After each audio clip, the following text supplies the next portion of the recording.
আপনি কি জানেন, আপনি নিজের গুনার উপরে তওবা করলে আল্লাহ তাআলা খুশি হন। আমরা হার হালতে গুনাহ করতেছি তো করতেছি, গুনার হিসাব চিন্তা ধারণা আপনি আমি ভুলে গেছি। কতগুলা গুনাহ আমরা করে ফেলেছি, জানা অজানা, ইচ্ছা অনিচ্ছা, শিরকি বেদাতি, কুফরি, জাহিলি বাতিলি, প্রকাশ্যে গোপনে, আলোয় আধারে গুনাহ করতেছি তো করতেছি।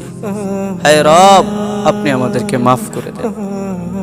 আমরা কি একবারও বলেছি যে রব্বুল আলামিন তুমি আমাকে দুইটা পা দিয়েছো, এটা আমার নিয়ামত। তুমি দুইটা চক্ষু দিয়েছো, এটা আমার নিয়ামত। শক্তি দিয়েছো, এটা আমার নিয়ামত।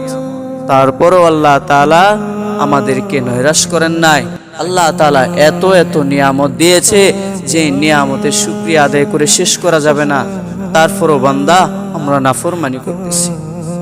নাফরমানি তো করতেছি, গুনার হারকে এমন পরিমাণ বেড়ে ফেলেছে যে গুনাহ করতে করতে পায়ের তালু থেকে মাথার চুল পর্যন্ত ভরপুর হয়ে গেছে। আল্লাহ তাআলা কত সুন্দর নিয়ামত আপনি আমাকে দিয়েছেন। 3 বেলা খাবার খাওয়াইতেছেন, 3 বেলা সুখে শান্তিতে রাখতেছেন। রাসূল সাল্লাল্লাহু আলাইহি ওয়াসাল্লামের জামানার মধ্যে যে কষ্ট সাহাবা একরাম করেছেন, তাবিন করেছেন, সর্বশেষ আলেম উলামা শেষ জামানার মধ্যে যারা এসেছিলেন তারা বহুত কষ্ট করে গেছেন। এখন আমরা এই ফিতনার জামানার মধ্যে পড়ে গেছি। এই জামানার মধ্যে হাদিস শরীফে আসছে, শেষ জামানার মধ্যে হাতের মধ্যে আগুনের আংরা রাখতে পারবেন, কিন্তু ঈমান টিকায় রাখা খুবই কঠিন হয়ে যাবে। প্রত্যেক জুমার মধ্যে আমি বলি যে আপনারা নামাজ পড়বেন, 5 ওয়াক্ত নামাজকে নিজের জন্য তৈরি করে নেন। 5 ওয়াক্ত নামাজ নিজের জীবনের জন্য প্রয়োজন মনে করে নেন।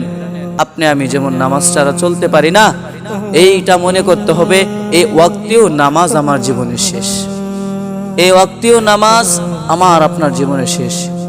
এই ধারণা চিন্তা ফিকির করে যদি আমি আপনি ইবাদত করি, আমল করি, রাসূলুল্লাহ বলেন এটাই তোমার জীবনের শেষ নামাজ হবে।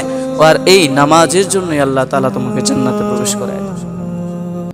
এই জন্য আমি আপনি কত গুনাহ করে ফেলি, সিজদার মধ্যে পড়ে গিয়ে বলেন আল্লাহ যত গুনাহ করেছি সমস্ত গুনাহকে তুমি মালিক মাফ করে দাও, আর গুনাহ করব না।